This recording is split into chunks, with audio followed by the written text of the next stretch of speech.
South China Sea and the DPRK's nuclear program, just some of the issues on the table as China's foreign minister kicked off a 3-day visit here to the United States. After their meeting, Wang Yi and U.S. Secretary of State John Kerry talked to reporters in a lengthy news conference at the U.S. State Department. CCTV's Sean Calebs joins us from the newsroom. Sean, they had a lot to talk about. They certainly did, Asier. And where to begin? For the third time in a month, Chinese Foreign Minister Wang Yi met face-to-face with U.S. Secretary of State John Kerry. Clearly, the two nations have issues they hope to bridge the gap on. But above all, these two are consummate diplomats, and during a lengthy news conference were blunt and forthcoming in assessments on where they stand on global issues. Anyone expecting diplomatic fireworks between China and the United States over a potential host of issues had it wrong. U.S. Secretary of State John Kerry and his Chinese counterpart, Wang Yi, stood shoulder to shoulder at the U.S. State Department, pledging their desire to work together. Both sides know that China and the United States have far more common interests than areas of disagreement.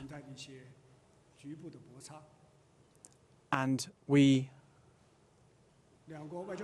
work together on so many areas that far outweigh areas of friction.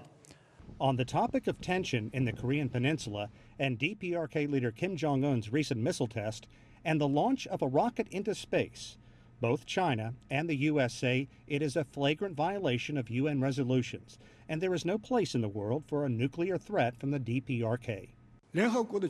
China would like to emphasize that the Security Council resolution cannot provide a fundamental solution to the Korean nuclear issue. To really do that, we need to return to the track of dialogue and negotiation. And the Secretary and I discussed this many times, and we agree on this. Those violations threaten not only the peninsula, but they also are a threat to international peace and security.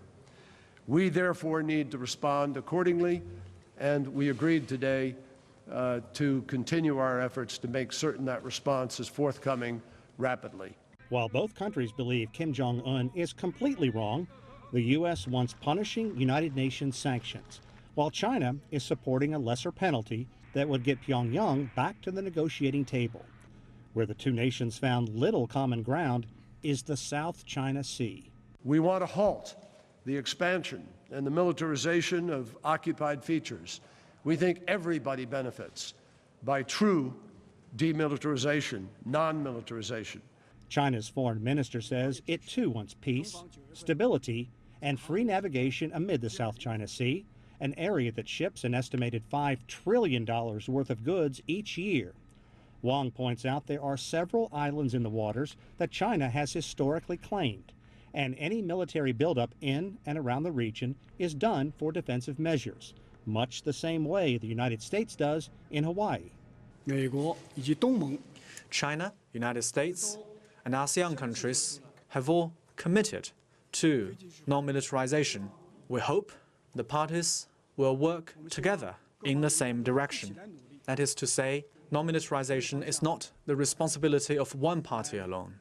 Twice in the past 5 months, the United States has sailed U.S. warships within 12 nautical miles of the islands in question, and the U.S. military vows to continue pushing the envelope, something China says is dangerous and counterintuitive to stability in the region.